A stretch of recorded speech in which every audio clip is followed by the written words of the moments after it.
I am Christy Cook, and I will be discussing the Trans-Pacific Partnership and the Asian-Pacific integration. The Trans-Pacific Partnership, as defined by Australia's government, which I'm sure many other countries would have the same definition and put themselves as the center of gravity within this free trade agreement, is that it creates jobs and opens up exports to benefit the domestic economy. It consists of 12 countries, which are Australia and New Zealand, Canada, the United States, Chile, Singapore, Japan, Malaysia, Mexico, Peru, Brunei, and Vietnam. Historically, post-World War II era, this Pacific region was used militarily to contain communism, and now it is the counterbalance to China's export and economy. Expectations of the Trans-Pacific Partnership is that it would open up market to reduce red tape and make it easier for trade to go amongst countries. It would welcome inventors to areas, and that would increase competition for better quality products. It could explore new markets, and that helps because you might have a product in Vietnam that people in Peru have never heard of, but they would like to explore the possibility of utilizing that. It would create seamless supply chains and logistics due to regulations, timeliness, and the absence of the red tape. It would open up to adding new countries in the future to expand those markets, countries such as Korea, countries such as Borneo. And it could create jobs and reduce poverty in these areas. This is a slide I have borrowed courtesy of the Australian government's trade agreement website. It shows the 12 countries, and the 12 countries that are part of the Trans-Pacific Partnership represent 40% of the world's gross domestic product. In this, we are shown things that Dr. French discussed about the exports and import balance, what investments do to the economy, and things to look forward to as far as positive benefits from this free trade agreement. Issues for free trade agreements to consider, and this is also part of the TPP, is professional qualifications. Qualifications such as what it requires to become a surgeon in the United States or Canada or Japan may significantly differ from what it requires to be a surgeon in Chile or Vietnam.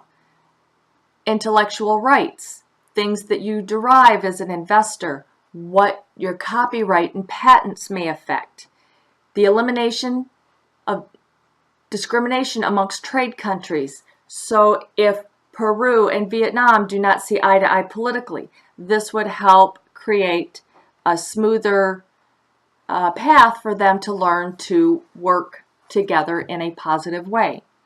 It could eliminate tariffs, therefore reduce government spending.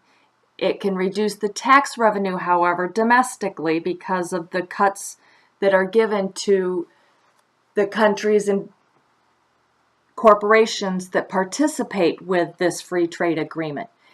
As Dr. French mentioned earlier, it can also lead to poor work conditions, such as the child labor law, and environmental impact, because not all of these countries have the exact same rules within their borders about what is environmentally friendly. This would fall under the NGOs, the IGOs, international law, and politicians to try and work together to make this as close as possible to an agreement that all parties could agree on. Local producers would be undermined by cheaper products, and I will discuss that again in just a moment. Large corporations can benefit from this free trade agreement because it reduces the hassle of the logistics, the inventors, the patents. Domestic companies can't or don't compete because they are too small to have a voice politically or economically in the impact of this agreement. Think of it as a small wood carver in Bay City trying to compete against a large toy manufacturer from Chicago that ships his stuff internationally. He will not feel the impact, and he will rely on selling domestically or maybe on the internet here and there, but cannot compete. Multinational companies often try to undermine the state laws. An example is a pharmaceutical company can challenge an investor's privilege on patents. This happened in Australia, where Philip Morris bought up a large portion of items in Australia after a law had been decided.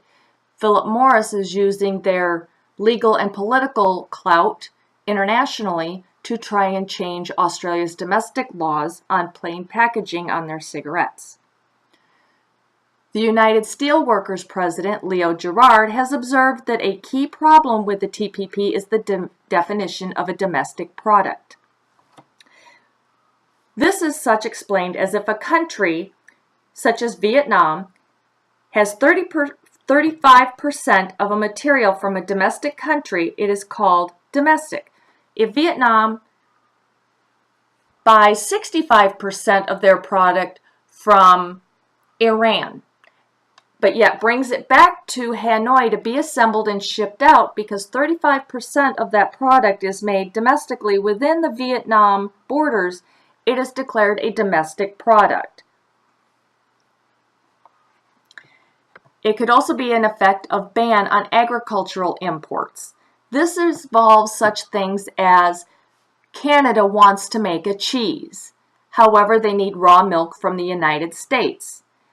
Canada has a ban on receiving raw milk from any other country.